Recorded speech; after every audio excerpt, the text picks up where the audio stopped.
السلام علیکم ورحمۃ اللہ وبرکاتہ۔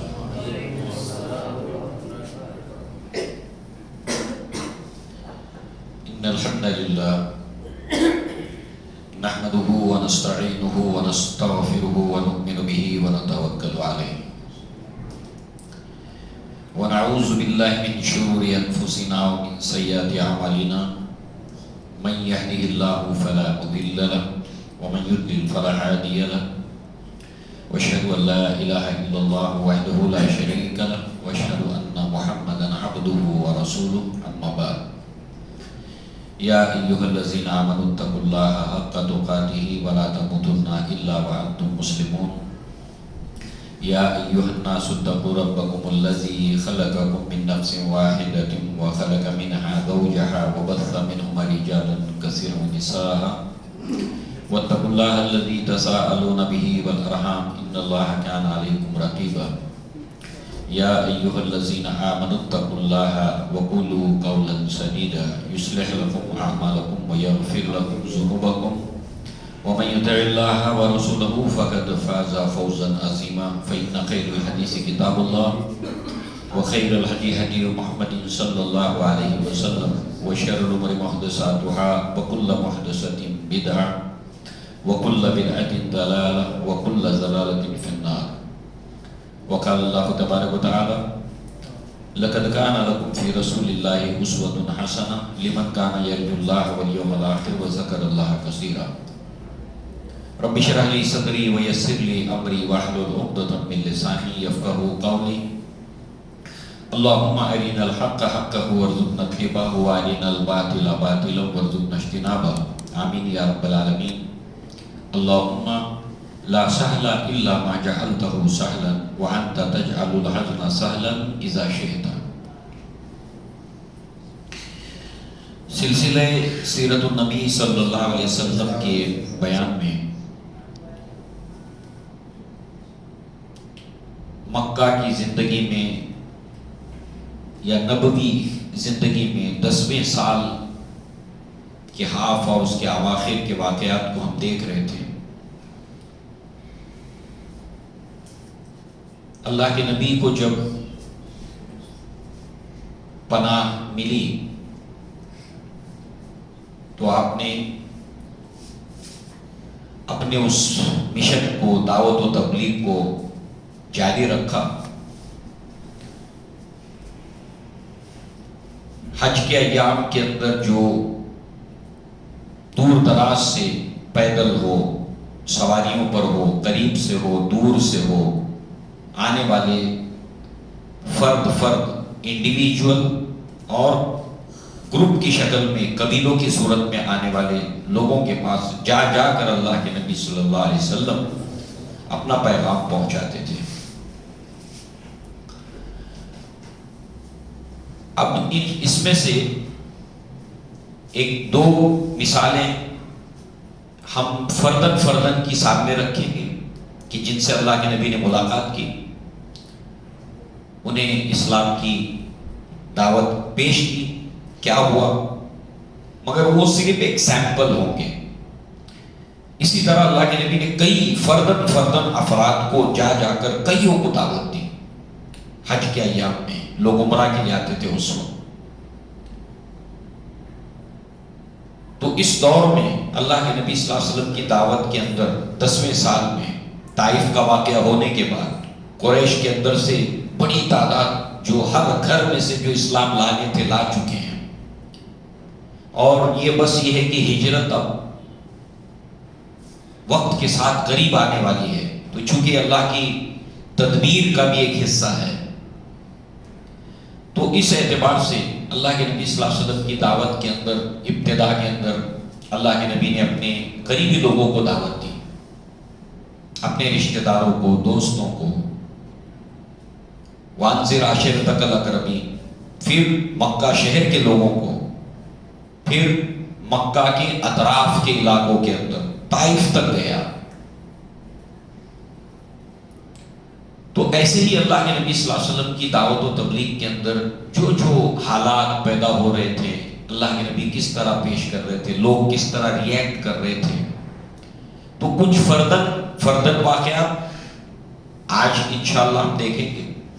پھر قبیلوں کے پاس، گروپس کے پاس اللہ کے نبی صلی اللہ علیہ وسلم، پورا گروپ ہے، اللہ کے نبی نے ان کے سامنے اپنی بات رکھی. ان میں سے ایک بنو عامر ہے،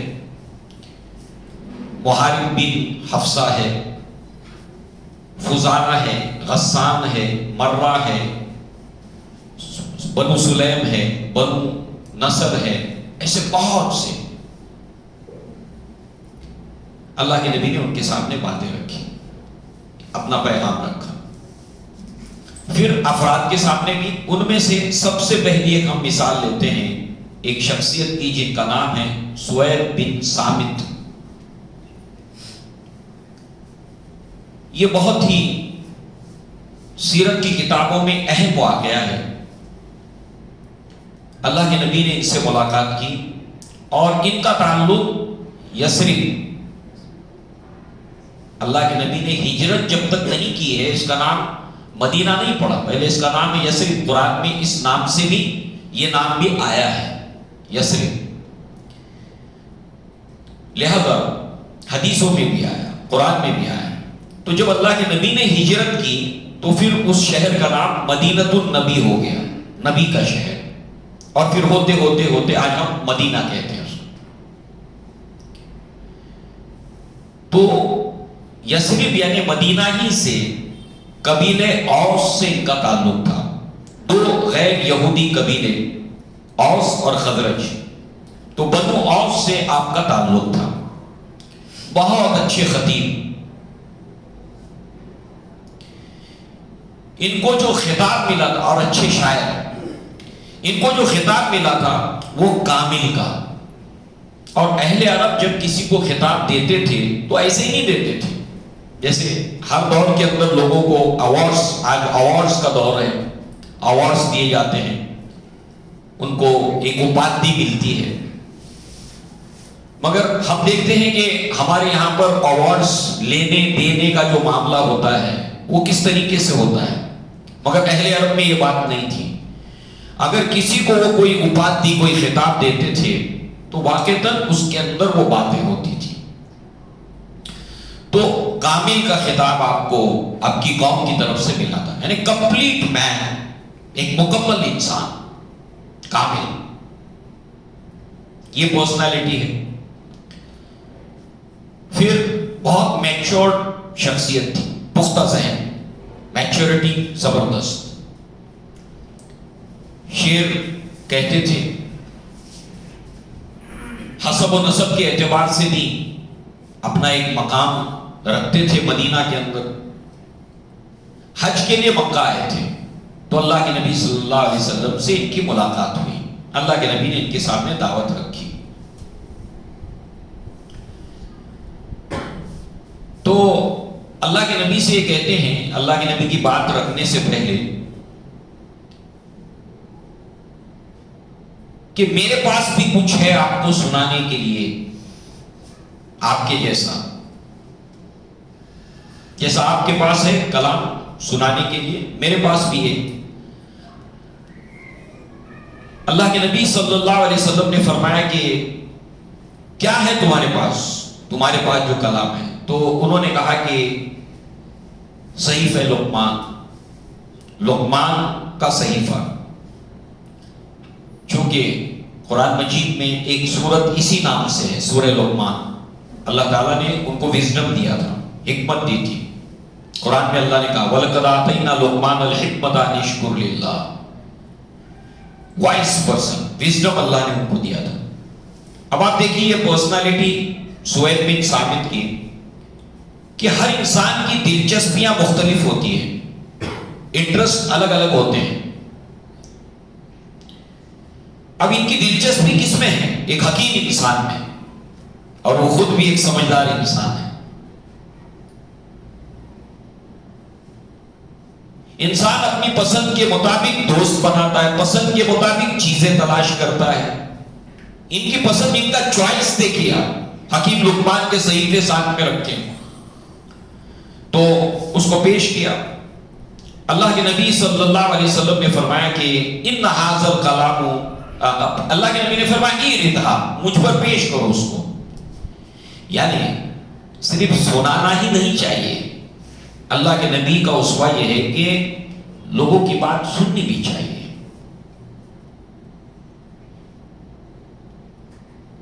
لہذا جو ہے وہ اللہ کے نبی نے فرمایا کہ مجھ پر پیش کرو اپنا کلام. اللہ کے نبی صلی اللہ علیہ وسلم نے جب سنا تو کہا ان ھذا الکلام حسن. اللہ کے نبی نے ایکنالج کیا، اپریشیٹ کیا، یہ کلام اچھا ہے. ان ھذا الکلام حسن والذی معی افضل من ھذا، مگر میرے پاس جو ہے وہ اس سے بہتر ہے. اللہ کے نبی چونکہ ہم نے بار بار دیکھا کہ بڑے مردم شناس تھے، انسانوں کو پہچانتے تھے. اب یہ سہیل بن ثابت جو ہے وہ خود بھی ایک فصیح اللسان شاعر، اسی طریقے سے میچور پرسنالٹی، جو چیز اپنے ساتھ رکھے ہوئے ہیں لقمان کا کلام. تو ایسا انسان لازماً بہتر کی تلاش میں ہوتا ہے. اس سے بہتر اور کیا مل سکتا ہے، اس سے بیسٹ اور کیا ہو سکتا ہے، اس سے اچھا اور کیا ہو سکتا ہے. جستجو کہ ہے خوب سے خوب تر کہا. تو نبی نے کیا جملہ استعمال کیا، میرے پاس جو ہے وہ اس سے بھی بہتر ہے. اللہ کے نبی جانتے تھے کہ یہ اس سے بھی بہتر چیز ہوگی تو اس کی طرف ان کا اٹریکشن ہوگا. لہذا قرآن، وہ قرآن ہے انزلہ اللہ تعالی علیہ، اللہ تعالیٰ نے مجھ پر اسے نازل کیا ہے. ہوا ہدی و نور، اس کے اندر ہدایت بھی ہے اور اس کے اندر نور بھی ہے. اللہ کے نبی نے قرآن مجید کی آیات کو رکھا، اسلام پیش کیا، اسلام کی بنیادی باتوں کو ان کے سامنے رکھا. سہیل بن ثابت نے کہا کہ واقعی میں یہ اچھا ہے، سچ مچ یہ اچھا کلام ہے، مگر ان کے اسلام قبول کرنے کو لے کر اختلاف ہے. اور حافظ ابن حجر رحمہ اللہ نے جو بات ان کے تعلق سے بتائی کہ ان کا جو آخری وقت تھا، اللہ کے نبی کے ہجرت کرنے سے پہلے ان کا انتقال ہو گیا، تو ان کی قوم کا جو اتہاس ہے، جو ڈاکیومنٹس ہیں، اس کے اندر یہ ملتا ہے کہ یہ اپنے آخری وقت کے اندر جو ہے وہ اللہ کی تسبیح تحلیل وغیرہ کرتے تھے. اس کی شہادتیں مدینہ کے لوگوں نے دی. اللہ کے نبی صلی اللہ علیہ وسلم کے ہجرت کرنے سے پہلے ان کا انتقال ہو گیا. مگر حافظ ابن حجر کہتے ہیں کہ انہیں صحابی رسول ہونے کا شرف نہیں ہے اگر یہ مان بھی لیا جائے کہ انہوں نے اسلام قبول کیا تھا. کیوں؟ نبی کو تو دیکھا، مگر نبی کو دیکھنے کے بعد ایمان نہیں لائے. اس وقت بعد میں ایمان لائے. تو صحابی ہونے کی جو ڈیفینیشن ہے اسلاف نے بیان کی، اس کے اندر دیکھنا اور اسلام لانا اور ایمان لانا اور ایمان کی حالت میں موت کا آنا، یہ ایک فردن اللہ کے نبی نے جن سے ملاقات کی ان میں سے یہ ایک کیس ہے. دوسرا عیاص بن معاذ، یہ لوگ بھی مدینہ سے تعلق رکھتے تھے. ہم نے اس میں جو فردن ملاقاتیں ہیں اس میں مدینہ کی مثالیں لی ہیں، اس لیے کہ اللہ کے نبی کے پہنچنے سے پہلے فردن لوگوں کے ذریعے سے مکہ آنے کی وجہ سے اسلام مدینہ کے اندر وہ ہوا چل گئی تھی. ابھی ہلکی سی تھی مگر چل گئی تھی ہوا. یہ بھی مدینہ کے ہیں. اور پھر ایک پورا گروپ مدینہ کا 6 افراد کا، اس کی ملاقات اللہ کے نبی سے ہوتی ہے.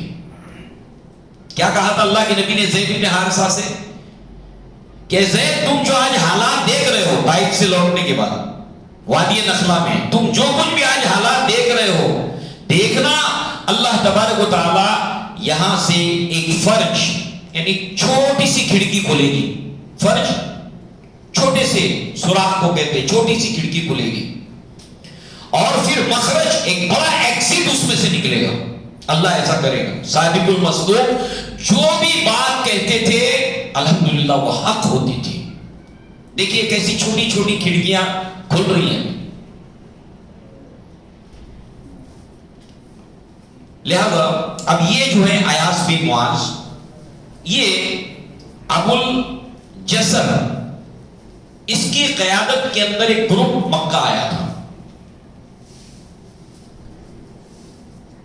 اس گروپ کے اندر نوجوانوں کی ایک اچھی خاصی تعداد تھی اور ان میں ایاس بن معاذ بھی تھے.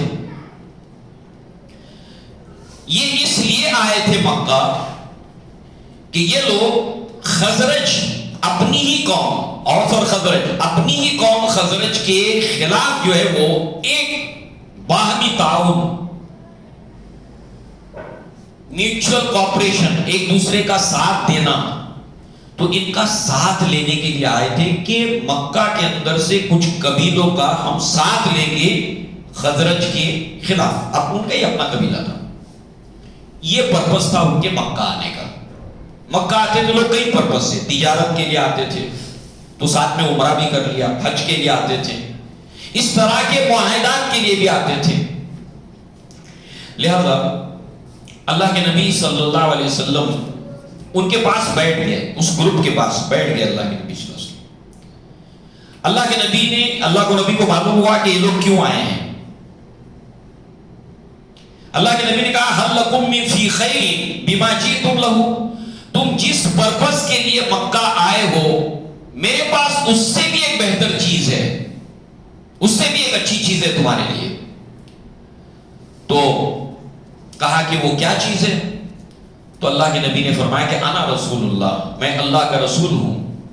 بعثنی الی العباد، اللہ تعالیٰ نے مجھے مبعوث کیا ہے، مجھے اٹھایا ہے اپنے بندوں کے لیے.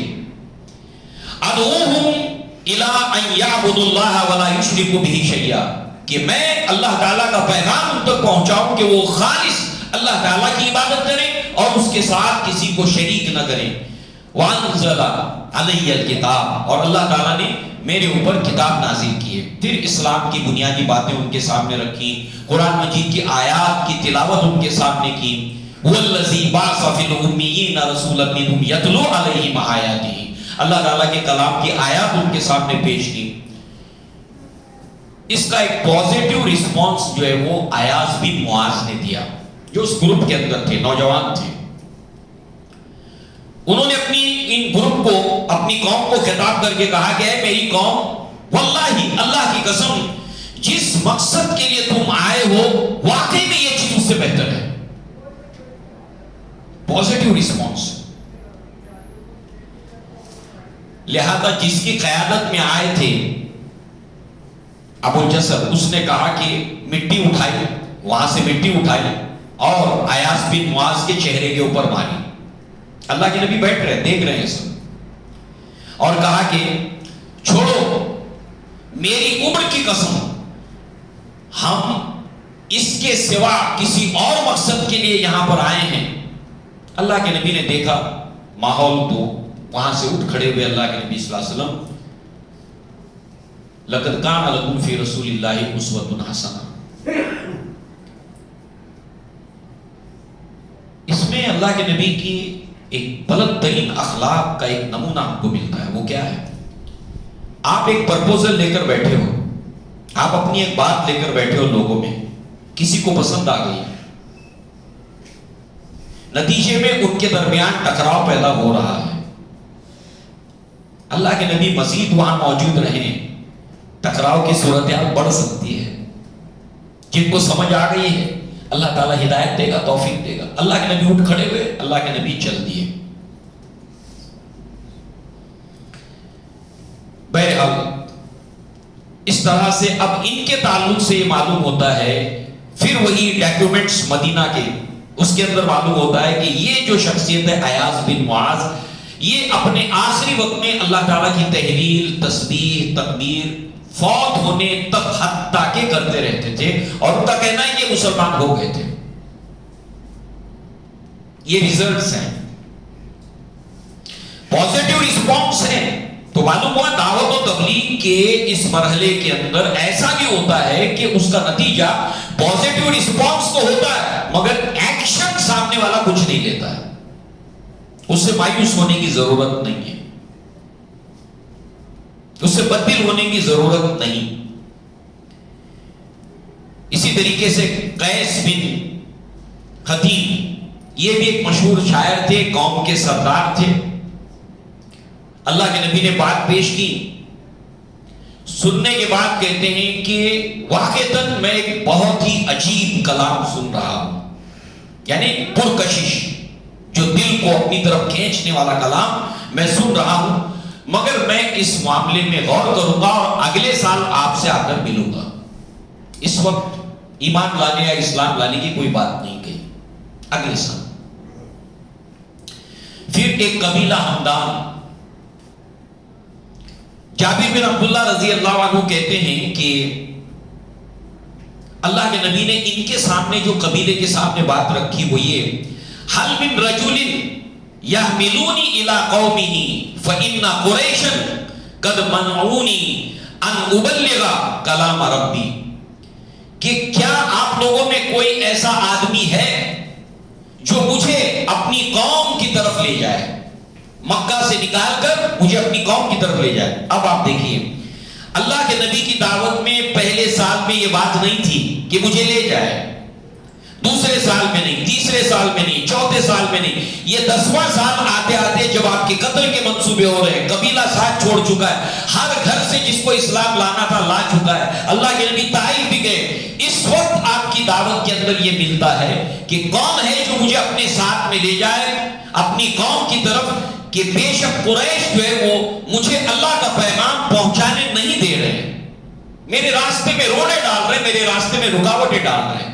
تو کوئی ہے ایسا جو مجھے اپنی قوم کی طرف لے جائے اور میں یہ اللہ کا پیغام پہنچا دوں لوگوں تک، میرا ساتھ دے۔ اس میں سے ایک شخص آتا ہے اور کہتا ہے اللہ کے نبی سے، ممن انت،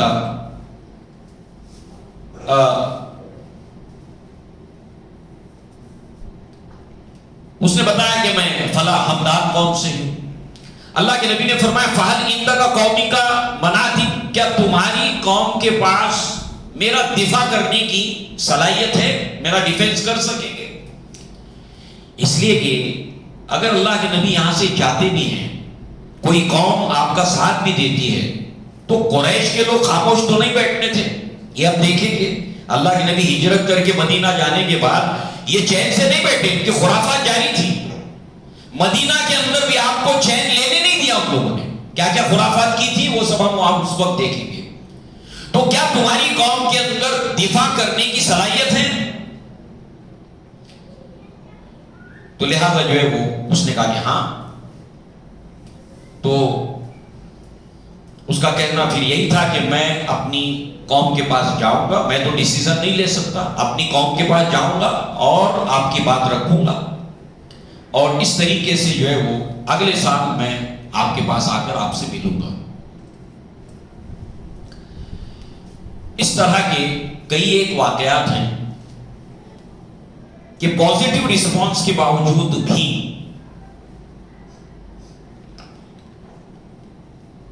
اسلام کا قبول کرنا یا اللہ کے نبی کی حمایت کرنے والا معاملہ سامنے نہیں آیا، کیونکہ بالکل جب امید ٹوٹ جائے تو کوئی فرق نہیں پڑتا ہے، مگر جب ایک انسان کو یہ محسوس ہو کہ ہاں کچھ پازیٹیو ریزلٹ نکلنے والا ہے اور نہیں نکلتا تو زیادہ تکلیف کی بات ہوتی ہے۔ تو یہ اللہ کے نبی کی زندگی سے ہمیں نصیحت ملتی ہے، اس کی امید قلیل، اس کے ارادے جلیل۔ بالکل ابتدا میں اللہ تعالیٰ نے اپنے نبی کو یہ کہا تھا کہ محنت بھرپور، 100% اپنا دینا، 100%، مگر ایکسپیکٹیشنز کے معاملے کے اندر اگر رزلٹ نہیں نکل رہا تو انسان اتنی اپنی 100% محنت کے بعد رزلٹ اگر 0%، 1% نکل رہا ہے تو انسان کے اندر زبردست مایوسی آ سکتی ہے۔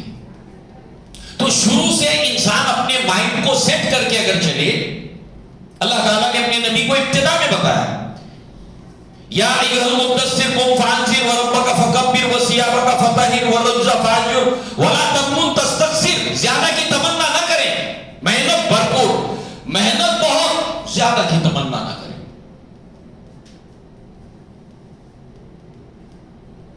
تو الحمدللہ لانگ ٹرم تک اگر انسان کو کام کرنا ہے، محنت بھرپور کریں، اور ریزلٹ اللہ تعالیٰ جب چاہے گا دے گا، کبھی بالکل نہیں نکلے گا، کبھی تھوڑا نکلے گا۔ تو اس طرح کے واقعات اللہ کے نبی صلی اللہ علیہ وسلم کے ساتھ ہوئے ہیں، مگر ابھی تک کوئی ایسا دروازہ نہیں کھل رہا۔ مگر مدینہ کے ایک فرد جو ہے وہ بات مدینہ میں پہنچ رہی ہے، حتیٰ کہ ریزلٹس کیا معلوم پڑ رہے ہیں، شہادت یہ مل رہی کہ انہوں نے قبول کیا تھا مگر سامنے نہیں کیا۔ یہ تو ریزلٹ پازیٹیو ہے۔ یہی وہ وقت تھا 10ویں سال ہی کے اندر کہ ام المؤمنین سودا رضی اللہ عنہا سے اللہ کے نبی صلی اللہ علیہ وسلم کا نکاح ہوا۔ اب اس کا ایک بیک گراؤنڈ اور پس منظر ہے۔ سب سے پہلی بات، اللہ کے نبی صلی اللہ علیہ وسلم کے جتنے بھی نکاح ہیں امہات المؤمنین ہیں، اس کو لے کر ایک مسلمان کو ہمیشہ ایک بات ذہن میں رکھنا ضروری ہے کہ آپ کے جتنے نکاح ہے، نمبر 1 یاد رکھنے کی بات، یہ اللہ کی تدبیر اور پلاننگ کا حصہ ہے، نمبر 1۔ نمبر 2، دوسری بات یاد رکھنے کی، اللہ کے نبی صلی اللہ علیہ وسلم کے نکاح میں جب جو ام المؤمنین آئی ہیں وہ وقت پرفیکٹ تھا۔ آپ کے مشن کے لیے اسی طرح کی خاتون آپ کے نکاح کے اندر آتی ہیں۔ اب آپ دیکھیے مکہ کے حالات کیا ہیں۔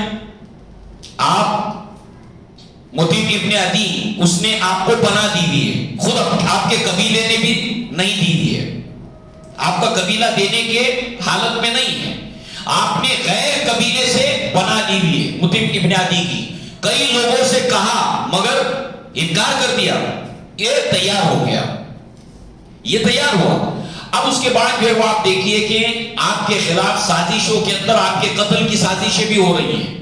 یہ سب حالات ہیں۔ اللہ کے نبی یہاں سے کوئی جگہ ایسی مل جائے کہ جہاں پر آپ پرامن طریقے سے اپنے بات کو بڑے اچھے طریقے سے پیش کر سکے اور یہ آبسٹیکلز کم ہو، یہ رکاوٹیں کم ہو جو دعوت کی لائن سے آپ کی راہ میں آ رہی ہیں۔ لہذا یہ وہ وقت ہے، گھر کے اندر ابھی 2 بیٹیاں ہیں، زینب کا نکاح ہو گیا، اپنے شوہر کے ساتھ ہے، رقیہ رضی اللہ عنہ کا نکاح عثمان ابن عفان کے ساتھ میں ہوا ہے، وہ اپنے شوہر کے ساتھ ہیں، ہجرت حبشہ بھی کی انہوں نے عثمان ابن عفان کے ساتھ میں۔ 2 بیٹیاں ہیں، ایک تیسرے نمبر کی بیٹی ام کلثوم رضی اللہ عنہ اور سب سے چھوٹی بیٹی فاطمہ رضی اللہ عنہ۔ گھر میں ماں ہے ماں؟ سوال نمبر 2، اللہ کے نبی صلی اللہ علیہ وسلم سے گھر سے باہر ہیں، آپ تھوڑی دیر کے لیے سوچئے، آپ کے بال بچے ہیں اور آپ کی بیوی 4 دن کے لیے اپنی ماں کے پاس جاتی ہے، میکے جاتی ہے، آپ کیسے فیل کرتے ہیں گھر میں؟ گھر بالکل سونا معلوم ہوتا ہے۔ اتنی ذمہ داریاں اللہ کے نبی صلی اللہ علیہ وسلم کے اوپر۔ حالات کیا بتا رہے ہیں؟ حالات یہ بتا رہے ہیں کہ یہاں پر ایک ایسی خاتون ہو جو میچورڈ ہو، سچویشن اور حالات کو اچھی طرح سمجھتی ہو۔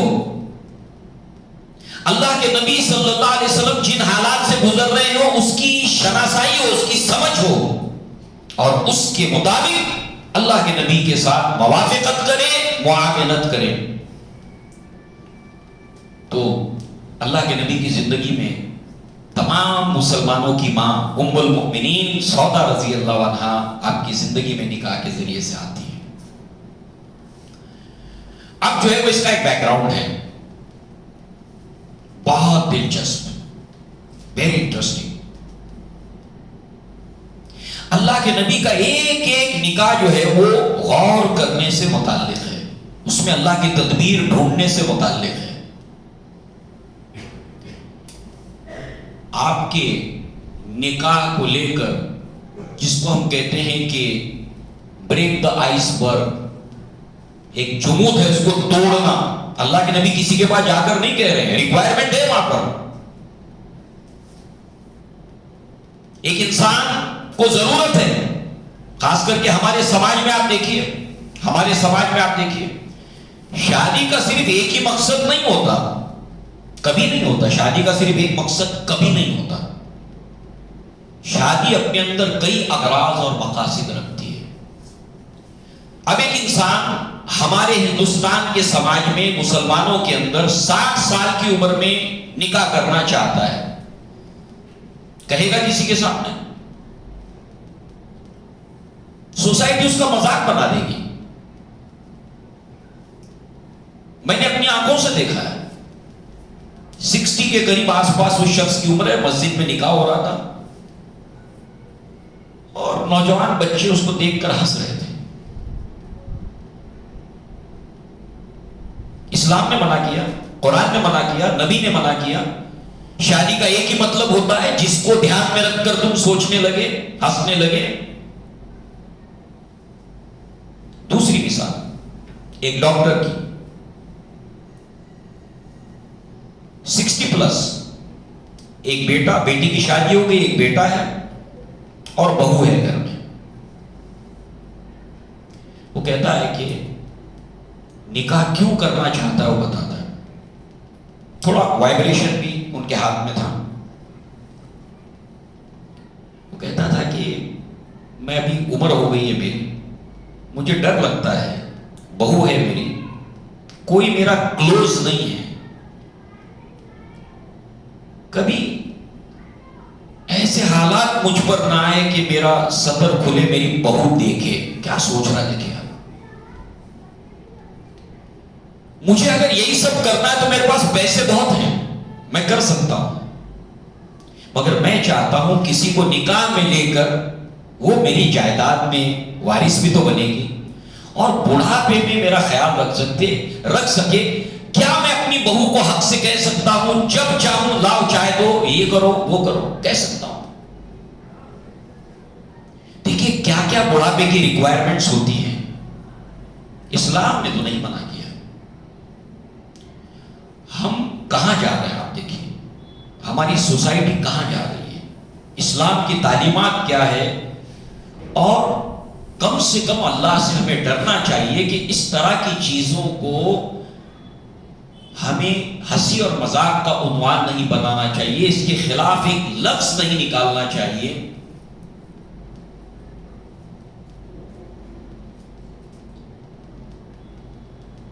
ایک اور کیس،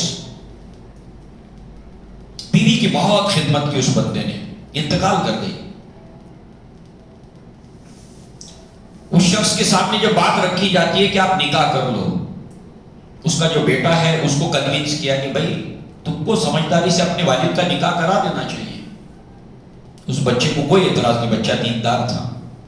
بچے روڑا بنتے ہیں دو وجوہات، ارے ابا کیا کر رہا،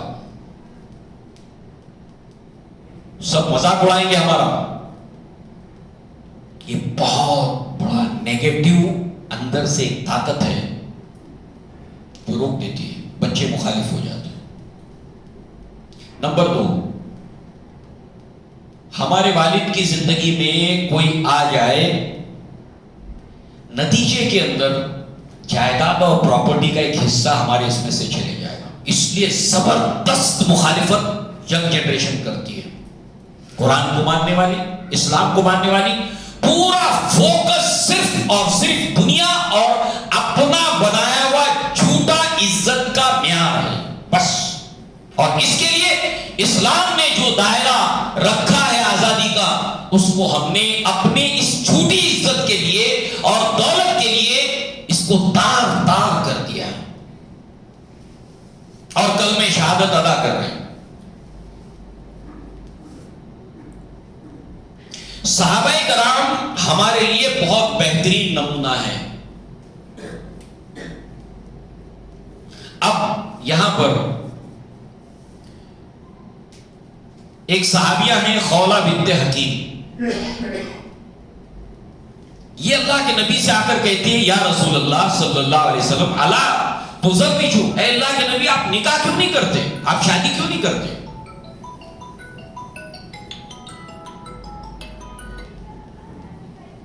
اللہ کے نبی صلی اللہ علیہ وسلم فرماتے کس سے کروں؟ آپ کہتے ہیں ان شئتا بکرن و ان شئتا سیبا، آپ اگر چاہیں تو باقرہ کنواری لڑکی سے بھی کر سکتے ہیں، اور اگر آپ چاہیں تو شوہر آشنا کوئی مطلقہ، کوئی بیوہ جس کی پہلی شادی ہو چکی ہے، ایسی شوہر آشنا سے بھی آپ کر سکتے ہیں۔ اللہ کے نبی نے فرمایا کہ باقرہ میں کون ہے اور شوہر آشنا میں کون ہے؟ تو آپ نے دو نام بتایا۔ باقرہ میں آپ ہی کے دوست کی بیٹی عائشہ صدیقہ رضی اللہ عنہا، اور شوہر آشنا کے اندر سودا بنت زمعہ رضی اللہ عنہ۔ اللہ کے نبی نے فرمایا فَاذْهَبِي فَاذْكُرِي بِهِمَا عَلَيَّ، ٹھیک ہے تم جاؤ، میرا پیغام لے کر جاؤ۔ یہ صحابیہ کون ہیں؟ سابقون الاولون صحابیات میں سے ایک ہے۔ سورہ توبہ میں اللہ نے فرمایا سابقون الاولون۔ ہجرت آپ نے حبشہ کی طرف 2 مرتبہ کی۔ خولہ بنت حکیم جو رشتہ جوڑ رہی ہیں اللہ کے نبی صلی اللہ علیہ وسلم کا، سمجھ رہی ہیں اللہ کے نبی کی ریکوائرمنٹ اور ضرورت۔ اس وقت جو ہے وہ گھر کے اندر بچے ہیں، 2 بچیاں ہیں، اللہ کے نبی کے ساتھ جو کچھ مکہ میں ہو رہا ہے، لہذا اس کے ساتھ ساتھ جو ہے وہ مدینہ کی طرف آپ نے ہجرت کی۔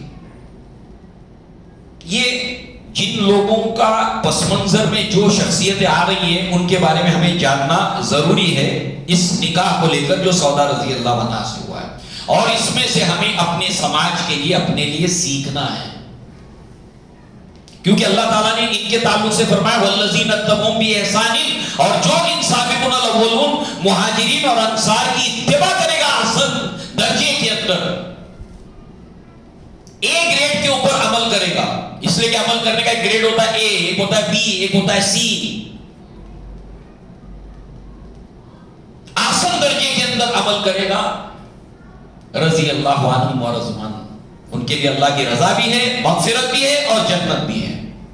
تو ہم ان صحابہ کے بارے میں پڑھیں سمجھیں، کیوں؟ تاکہ ہم بھی اپنے احساسات، جذبات اور سوچ کو انہی کی طرح بنائیں۔ لہذا ان کے شوہر ہیں جو اللہ کے نبی صلی اللہ علیہ وسلم کو یہ کہتی ہیں آ کر، ان کے شوہر کا نام ہے عثمان ابن مظعون۔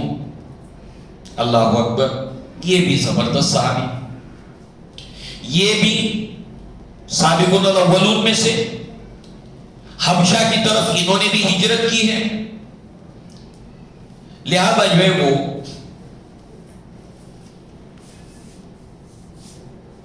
اللہ کے نبی تک یہ پیغام اگر لے گئی ہیں، یہ بات لے گئی ہیں خولہ بنت حکیم، تو ظاہر سی بات ہے اپنے شوہر سے مشورہ کیے بغیر، بات چیت کیے بغیر، یعنی اللہ کے نبی صلی اللہ علیہ وسلم سے محبت، آپ کا خیال کیسے رکھتے تھے صحابہ اور صحابیات۔ اس کے ساتھ ساتھ جو آپ دیکھیں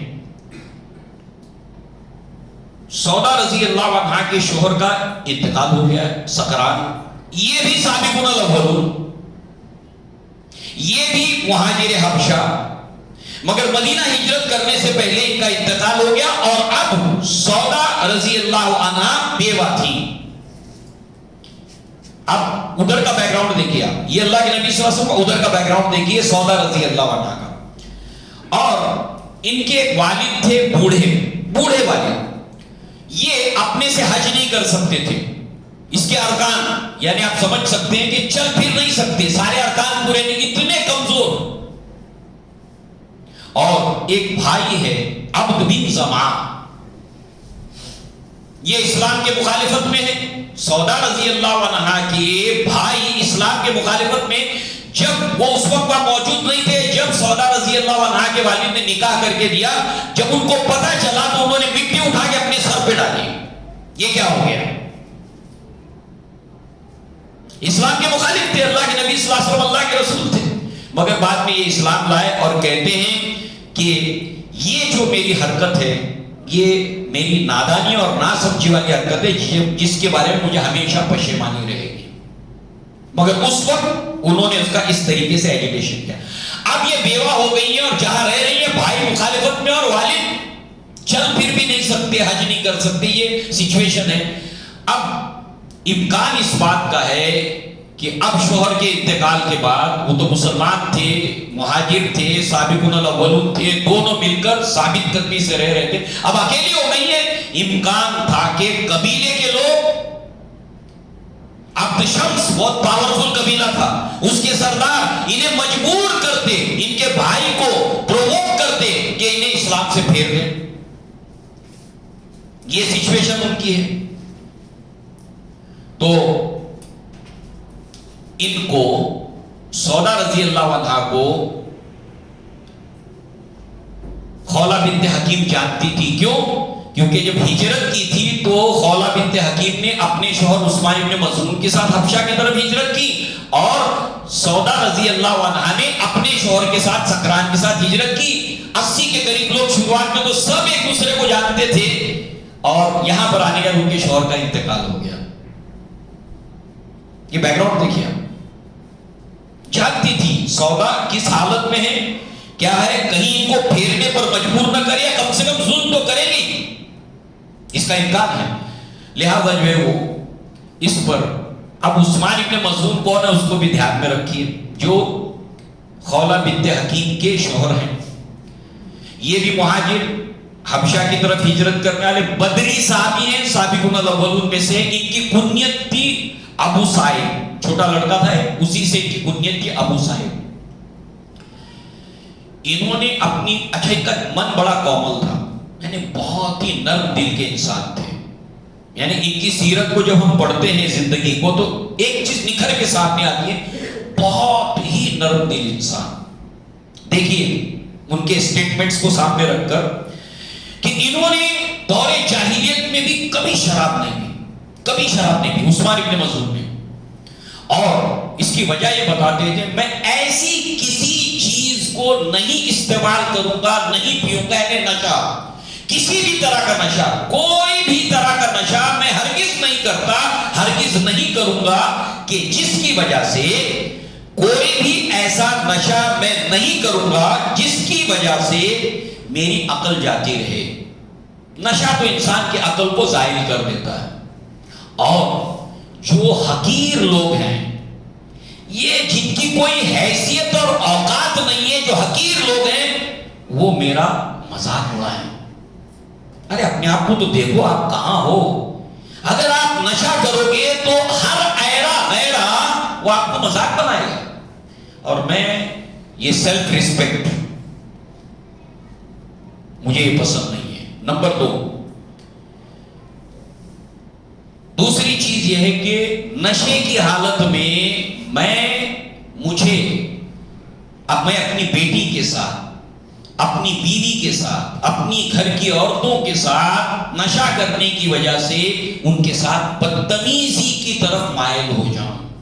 ظاہر سی بات ہے، کسی بھی طرح کا نشہ کرنے والا آدمی اپنے فیملی کے اندر، گھر کے اندر عورتیں ہوتی ہیں، باپ کو بول کے دکھائے، بڑے بھائی کو بول کر دکھائے نہیں، مگر کس کے اوپر اپنا زور نکالے گا؟ کمزور عورتوں کے اوپر۔ وہ ان کے لیے سافٹ کارنر بنی۔ تو میں اس بات کو پسند نہیں کرتا کہ وہ نشہ جو ہے، وہ شراب اور کسی بھی طرح کا ایسا نشہ مجھے آمادہ کرے کہ میں اپنی گھر کی ماں، بہن، عورتوں کے ساتھ بدتمیزی کے اوپر آمادہ ہو جاؤں، مجھے پسند نہیں ہے۔ سوچ تو دیکھیے آپ، ایک انسان نشہ نہیں کرتا مگر اس کے ساتھ ریزن اپنے اوپر پاس رکھا ہوا ہے، کیوں میں نشہ نہیں کر رہا ہوں؟ تم کو زور دکھانے کے لیے گھر کی عورتیں ملی نشہ کرنے کے بعد۔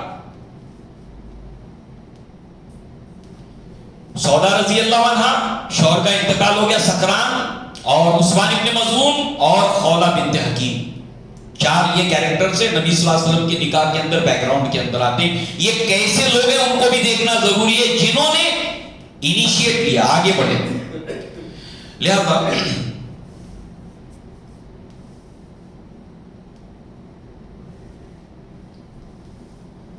آپ اللہ کے نبی سے کہتی ہے یا رسول اللہ الا تزوجوا، آپ نکاح کیوں نہیں کرتے؟ ہم نے ریپیٹ کیا اس کو، تو اللہ کے نبی نے کہا کہ کس سے کروں؟ تو فرمایا کہ آپ چاہے تو باقرہ سے کر سکتے، شوہر آشنا سے کر سکتے، تو کہا ٹھیک ہے، بتایا نام تو بات کرو۔ تو اب جو ہے وہ خولہ رضی اللہ عنہ سودا رضی اللہ عنہ کے بعد جاتی ہے، جانتی تھی، ہجرت حبشہ میں ساتھی میں تھے، تو سودا رضی اللہ عنہ کے پاس جا کر کہتی ہیں کہ اللہ تعالیٰ نے سراپا آپ کے لیے خیر و برکت پرووائڈ کر دی ہے. سودا رضی اللہ عنہ سے کہتی ہیں کہ اللہ نے آپ کے لیے سراپا خیر اور برکت کو مہیا کر دیا، پرووائڈ کر دیا. انہوں نے پوچھا کیا اللہ نے مہیا کیا خیر و برکت؟ کہا اللہ کے رسول صلی اللہ علیہ وسلم نے آپ کے لیے نکاح کا پیغام بھیجا ہے. سودا رضی اللہ عنہ نے کہا کہ آپ میرے والد سے اس کا ذکر کرو، والد سے بتاؤ. خولا ان کے والد کی خدمت میں جاتی ہیں. انہوں نے دور جاہلیت کے مطابق جو بھی طریقہ تھا سلام کا وہ کیا. تو ان کے والد پوچھتے ہیں کہ کون ہیں؟ تو کہا کہ میں خولا ہوں. فما شام کی کہ کیا وجہ ہوئی، کیوں آنا ہوا، کیسے آنا ہوا؟ تو کہا کہ مجھے محمد بن عبداللہ نے بھیجا ہے صلی اللہ علیہ وسلم، اور انہوں نے آپ کی بیٹی سودا کے لیے نکاح کا پیغام میرے ذریعے سے بھجوایا ہے. تو انہوں نے کہا کہ کفر کریم، یہ تو رشتہ بڑا ہی عزت والا جوڑا ہوگا. اگر یہ نکاح ہوتا ہے تو بڑا کیونکہ بنو عبد الشمس ایک طاقتور قبیلہ تھا، بنو ہاشم ایک طاقت، یہ تو بڑے عزت اور شرف کا جوڑا ہو جائے گا اگر ایسا ہو جائے. لہذا سودا کیا کہتی ہے؟ دیکھیے ایک باپ کو اپنی بیٹی کے ساتھ کس طرح سے بیہیو کرنا چاہیے اس کے نکاح کو لے کر، اس میں بڑی پیاری بات ہے. تو سودا کیا کہتی ہے؟ باپ ان سے پوچھتا ہے سودا کیا کہتی ہے؟ کہا ان کو پسند ہے یہ رشتہ. ادعوہا الیہ، سودا کو بلاؤ میرے پاس. تو سودا رضی اللہ عنہ کو بلایا جاتا ہے. بیٹی سے بات کر رہا ہے باپ. آئیے بنیت، اے میری بیٹی، ان ھذا تزعم ان محمد بن عبداللہ قد ارسل یخطبک وہو کفر کریم، کہ یہ جو خولا آئی ہیں یہ محمد صلی اللہ علیہ وسلم کی طرف سے ان کے لیے نکاح کا پیغام تمہارے لیے لے کر آئی ہیں، تو لہذا تمہارا کیا خیال ہے؟ میں تو اس کو ایک برابر عزت کا ایک جوڑا سمجھتا ہوں. تو اگر تم کہو، if you want، اگر تم کہو تو میں تمہارا یہ نکاح کر دوں محمد صلی اللہ علیہ وسلم سے. تو آپ نے رضامندی کا اظہار کیا. 400 درہم اور کہیں آتا ہے کہ 500 درہم کے جو ہے وہ حق مہر کے اوپر جو ہے وہ اللہ کے نبی صلی اللہ علیہ وسلم کا نکاح ہوا. اب ایک بات یاد رکھنے کی، تدبیریں دیکھیے اللہ تعالیٰ کی پلان دیکھیے. آپ یہ بنو عبد الشمس ہے.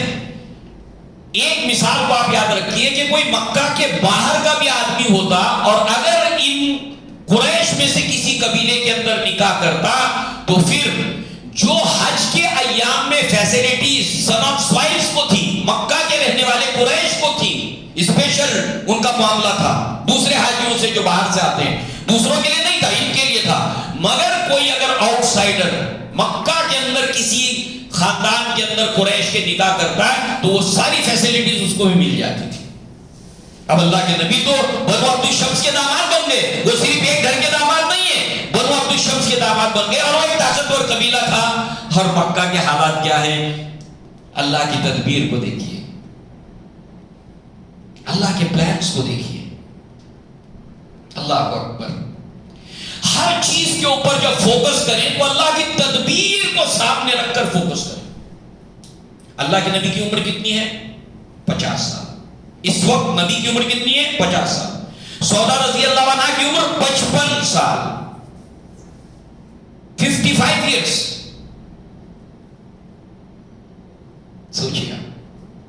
اور اس وقت گھر کے اندر کس طرح کی خاتون کی ضرورت تھی، اور بیوہ ہونے کے بعد اسلام کے اوپر تکلیفیں اٹھانے کے بعد یہ تمام چیزیں، دکھ، تکلیفیں اور بیوہ ہو جانا، اس عورت کے اندر ایک سنجیدگی اور پختگی آتی ہے اوپر کے اندر. جو اس وقت اللہ کے نبی کے گھر میں خاتون آئے گی ام المؤمنین بن کر، اس کی ریکوائرمنٹ تھی. لہذا اللہ تعالیٰ کی ایک سنت بھی ہے، ان مع العسر یسر، تنگی کے ساتھ آسانی. بات نہیں، تنگی ساتھ ساتھ چل رہی ہے، اس کے ساتھ ساتھ اللہ آسانیاں بھی پیدا کر رہا ہے. ایک ریلیف بھی اللہ تعالیٰ پیدا کر رہا ہے. الحمدللہ ہم جس اللہ کی عبادت کرتے ہیں وہ ایسا ہی ہے اور وہ ہماری زندگیوں کے ساتھ ایسا ہی کرتا ہے. دیکھنے والی اللہ کی تدبیروں کو نگاہ چاہیے. اسی قرآن میں ہے ابتر کے جہاں کی تعلیم جس نے بنایا مسلمان کو میں وہ پروین کا امین. تن بتقدیر ہے آج جن کے عمل کا انداز تھی نہاد جن کے ارادوں میں خدا کی تدبیر. وہ ہر چیز میں اللہ کی پلاننگ کو ڈھونڈنے کی کوشش کرتے تھے. اللہ کی کیا تدبیر ہے, اللہ کا کیا پلان ہے, جس کو ایک سرفیس کے اوپر تیرنے والا نہیں سمجھے گا. اور پھر ایک مکھی وہ بھی ہوتی ہے جو ہزاروں میل کا سفر کر کے صرف ایک چیز ڈھونڈتی ہے, وہ ہے شہد. اور ایک مکھی وہ بھی ہے قریب ہو یا پاس, بیٹھے گی تو گوبر پر اور گندگی پر ہی. سوچ کا فرق ہے, سوچ کا فرق. مستشرقین اسلام کے دشمنوں نے جو رقیق حملے اللہ کے نبی صلی اللہ علیہ وسلم کے ازدواجی زندگی پر کیے, کبھی یہ چیزیں وہ ڈسکس کرتے ہیں اپنی بحث کے اندر؟ کبھی نہیں. مکھی ہے, گوبر ہی ڈھونڈے گی. 55 سال کی عمر ہے سودا رضی اللہ عنہا کی, اللہ کے نبی کی عمر 50 سال ہے. اور اللہ کے نبی بھی جانتے تھے کہ اسلام کو لے کر اگر انہیں یہ سیٹل نہیں ہوتی ہیں تو آزمائش سے گزاری جائیں گی.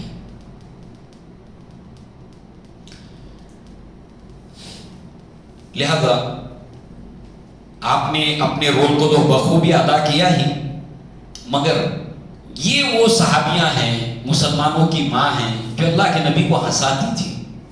اور وقت کون سا تھا؟ ہلکی پھلکی باتیں جس سے ہنسی. دیکھیے گھر میں جب ایک آدمی پہنچتا ہے نا اپنے فیملی کے اندر, فیملی میں پہنچتا ہے نا, تو بچوں کی چھوٹی چھوٹی چیزیں دیکھ کر, بیوی کی چھوٹی چھوٹی ان خدمتوں کو دیکھ کر, اس کو دیکھ کر جو فیل کرتا ہے وہ کیا ہے, بڑے سے بڑے حادثے جو اس کے ساتھ میں ہوئے نا, گھر کی چھوٹی سی ہنسی اور مسکراہٹ اس کو ایک دم کافر بنا دیتی ہے. یہ گھر کا ماحول.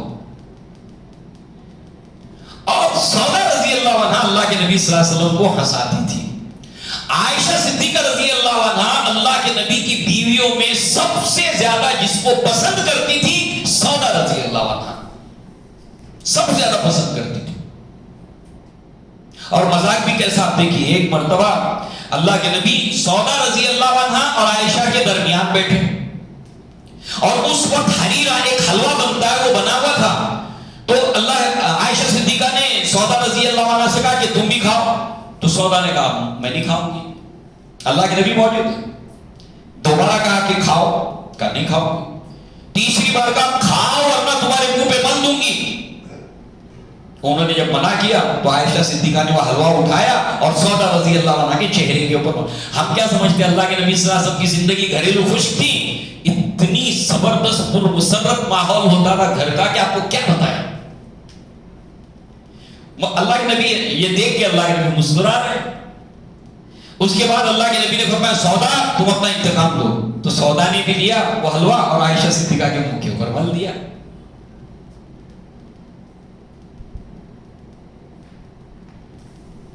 عائشہ صدیقہ ایک مرتبہ کہتی ہیں کہ مجھے ہمیشہ یہ حسرت اور خواہش رہتی کہ جیسے سودا رضی اللہ عنہ کے اخلاق ہیں ایسے میرے ہو جائے.